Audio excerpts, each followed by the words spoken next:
So hello everyone, I welcome you all to UIS। So 9 PM series के अंदर जो prelims topics हैं जिनको हम लोग डिस्कस करते हैं उसको डिस्कस करते हैं। पहला टॉपिक देखते हैं, this is related with deep tech. ये टॉपिक आपका आया है deep tech. There is a difference between deep fake, deep synthesis and deep tech. तो let's discuss about the deep tech. यहाँ पे इकोनॉमिक टाइम्स के अंदर government to launch digital India innovation fund for catalysing deep tech startups. So यहाँ पे अगर देखा जाए डीप टेक के बारे में, डीप टेक या deep technology refers to those startups whose business model is based on high tech innovation in engineering significant scientific advances. Deep tech companies often address big societal environmental challenge and have potential to impact everyday life. The term deep tech was coined by Swati Chaturvedi, the founder and CEO of online investment platform Propel X.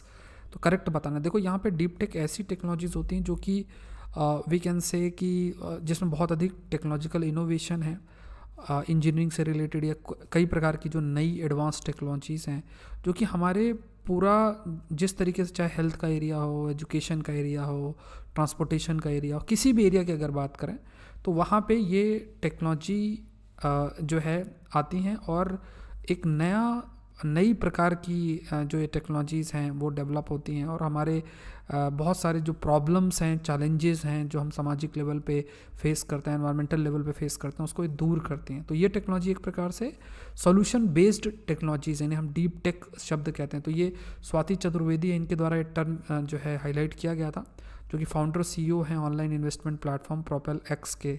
तो correct आपको बताना, तो यहाँ पे तीनों ही statement आपके सही हैं। आंसर है दैट इज़ 1, 2 एंड 3।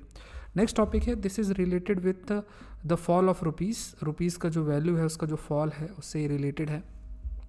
तो यहाँ पे this is also very important in the sense कि काफ़ी समय से न्यूज़ में भी है। अगर देखा जाए तो इंडियन एक्सप्रेस के अंदर भी आर्टिकल आया, why Indian rupees fail 10% against the US dollar in 2022। तो यहाँ पे consider the following statement about recent fall in Indian rupees. The rupee was the worst performing Asian currency in 2022, witnessing a fall of around 10% against the green back. This decline was mainly on account of appreciation in US currency on safe haven appeal amid fears of recession, inflation across many parts of the world, and Russia and Ukraine war. The Reserve Bank of India did not intervene in the foreign exchange market to defend rupees. अब देखो ये तो बहुत ही absurd सा है कि अगर रुपी की वैल्यू फॉल करती है, इसे हम एक टेक्निकल शब्द भी इस्तेमाल करते हैं जिसे डेप्रिसिएशन बोला जाता है। जैसे सपोज करो एक डॉलर 60 रुपये के बराबर है और फिर $1 70 रुपये के बराबर होगा, तो ये डेप्रिसिएशन होगा। मतलब 70 रुपये दे के $1 मिलेगा, पहले 60 रुपये दे के $1 मिलता था। तो इसे हम डेप्रिसिएशन शब्द इस्तेमाल करते हैं। तो बहुत सारे ऐसे फैक्टर्स हैं, जैसे कैपिटल आउटफ्लो एक बड़ा फैक्टर बनता है। कैपिटल आउटफ्लो ये बड़ा एक टॉपिक है, इस पर बहुत डिस्कशन मैंने आपसे किया हुआ है पहले। तो ऐसे सब्जियों की, जैसे पैंडेमिक का समय था, महामारी का समय था, तो इंटरेस्ट रेट जो US के जो बैंक्स, सेंट्रल बैंक था वहाँ का, जो फेडरल बैंक है, उसने इंटरेस्ट रेट कम कर दिया। जब इंटरेस्ट रेट कम कर दिया तो वहाँ के जो बैंक्स थे उन्होंने सोचा चलो पैसे की ज़रूरत है पड़ेगी तो बैंक से, सेंट्रल बैंक से, जैसे हमारे देश में RBI है वैसे उनका फेडरल बैंक है, तो वहाँ से पैसा ले सकते हैं। तो हमारे पास जो भी पैसा उसको इन्वेस्ट करते हैं। तो इस तरीके से उन्होंने भारत के मार्केट में भी काफ़ी इन्वेस्ट किया। तो डॉलर में पैसा आया और फिर रुपी में इन्वेस्ट किया। तो इससे क्या हुआ कि जब पैसा डॉलर में आया, रुपी में इन्वेस्ट हुआ, तो रुपी का जो वैल्यू हो वो बढ़ी उस समय, और हमारी करेंसी फिर अप्रिशिएट की, मतलब जो वैल्यू है रुपी की वो थोड़ा सा स्ट्रेंथन की। लेकिन इसका अपोजिट हुआ, पैंडेमिक के बाद से सिचुएशन सही हुई, फिर महंगाई बढ़ने लग गई और कई प्रकार के प्रॉब्लम्स जो हैं US में देखने को मिल गई। तो वहाँ के जो सेंट्रल बैंक है उसने इंटरेस्ट रेट बहुत हाई कर दिया।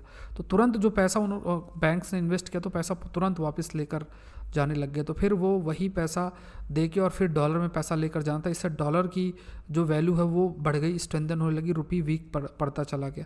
तो ये एक बहुत बड़ा फैक्टर आप कह सकते हैं कि कंटिन्यूस बेसिस में जो रुपी है उसका फॉल होने लग गया, और जो आपके सेंट्रल बैंक US का है वो इसके लिए रिस्पॉन्सिबल है। RBI ने कई कदम उठाए कि डॉलर का जो डिमांड है उसको मीट करने के लिए जो हमारा फॉरेन एक्सचेंज है, फॉरेन रिजर्व है, उसको थोड़ा सा मार्केट में छोड़ा, जिससे कि डिमांड मीट हो पाए डॉलर की। अगर डिमांड मीट नहीं होती तो कंटिन्यूस बेसिस में जो डॉलर की वैल्यू है वो आपकी, कंटिन्यूस बेसिस में डॉलर की वैल्यू आपकी स्ट्रेंथन होती चली जाती है और हमारी रुपी कंटिन्यूस बेसिस में डिप्रिशिएट होता चला जाता है। तो यहाँ पे पहला स्टेटमेंट, दूसरा स्टेटमेंट सही है, तीसरा आपका गलत है।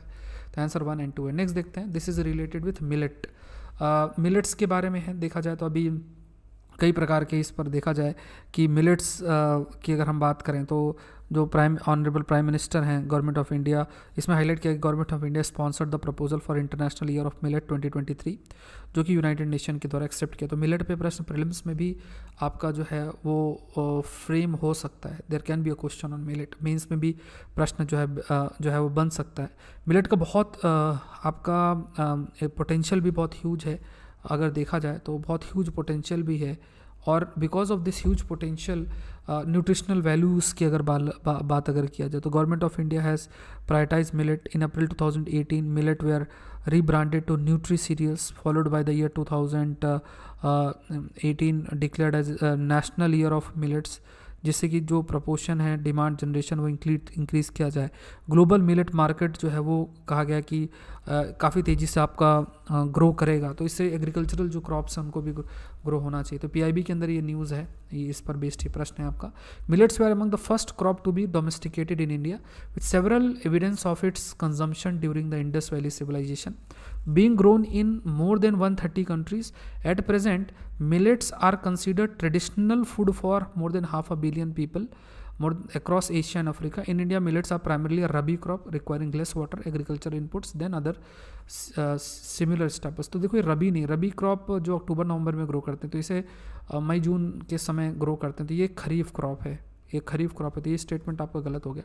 मिलेट्स जो है इंडिया में पहले मतलब वन ऑफ द क्रॉप्स हैं, पहले क्रॉप्स हैं जिनको आपका इंडिया में ग्रो करना स्टार्ट किया गया। Even during Indus Valley civilization में भी इसका कंजम्पशन होता था, एंड फिर धीरे धीरे और भी देशों में लगभग 130 कंट्रीज़ के अंदर एशिया और अफ्रीका के एक ट्रेडिशनल फूड के रूप में बन गया। तो यहाँ पे ये फर्स्ट एंड सेकंड स्टेटमेंट आपके सही है। नेक्स्ट देखते हैं, this is related with the cyber security. Cyber security एक इंपॉर्टेंट आस्पेक्ट है, इससे रिलेटेड कई सारे जो टर्म्स हैं वो हमेशा से न्यूज़ में रहते हैं। तो यहाँ पे अगर देखा जाए तो ये टॉपिक इंडियन एक्सप्रेस के अंदर है। Minister of home affair issue cyber alerts for G20 summit, shares threat target details with ministries. तो यहाँ पे अगर आप देखो तो स्पीयर फिशिंग ये टर्म यूज्ड है। स्पीयर फिशिंग क्या है?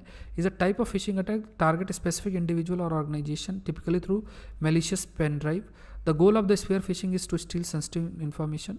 Spear phishing attackers perform reconnaissance method before launching their attack. तो यहाँ पे देखो ये जो स्पेयर फिशिंग है ये क्या है कि जैसे मान लो कोई ईमेल आता है, ईमेल में आपने क्लिक किया तो सॉफ्टवेयर आपके शरीर में, आपके लैपटॉप में चला जाएगा और या मोबाइल फ़ोन में, और फिर जितनी भी आपकी डेटा इन्फॉर्मेशन है सारा वो स्टील कर लेगा। इससे पहले ये रिकॉन्सनेंस मतलब एक कुछ भेज के चेक करने का प्रयास करता है कि हाँ आपके लैपटॉप में क्या है, कैसा है, वो सारा जो डिटेल है वो डेटा कैप्चर करने का प्रयास करता है। तो ये सही है, ये सही है।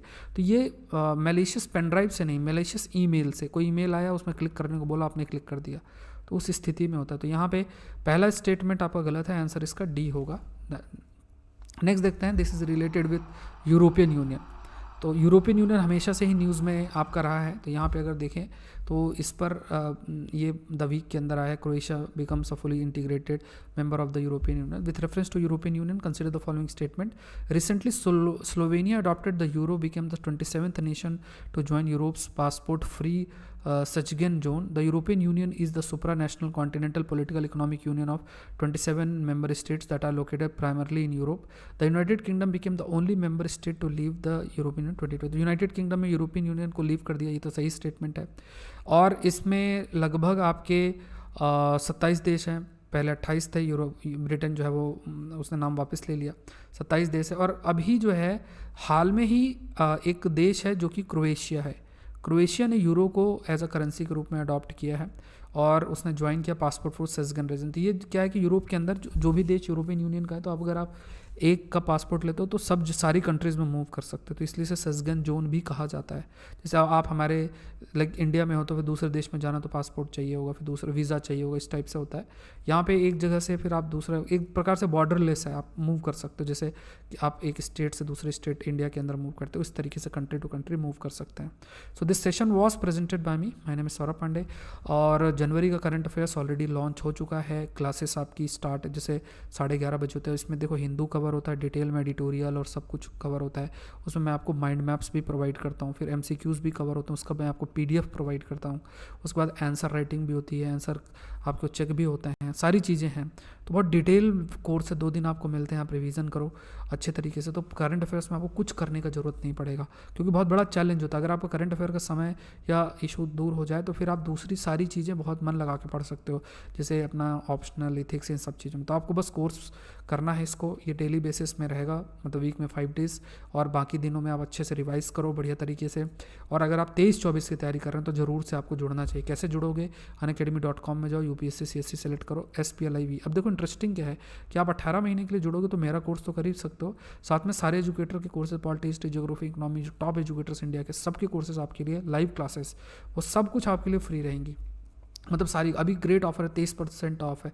अब ये अमाउंट देख रहे हो, इसमें ऑप्शनल भी है, मतलब आपका ऑप्शनल भी इंक्लूडेड है, एथिक्स का भी इंक्लूडेड है, एसे राइटिंग भी इंक्लूडेड है, उसका कोर्स भी है, बैच कोर्सेज भी इंक्लूडेड है, सारे सब्जेक्ट के कोर्सेज इंक्लूडेड है, मेरा कोर्स भी इंक्लूडेड, मतलब सब कुछ जितना कुछ प्लेटफॉर्म में आएगा पूरा 18 महीने देख सकते हो। तो ये 6 तारीख इसका लास्ट डेट है, ये कोड यूज़ करो और ज्वाइन कर सकते हो, ठीक है। तो ये सारी चीज़ें थी, तो आई होप ये सेशन आपके लिए हेल्पफुल रहा होगा। Thank you everyone, thank you.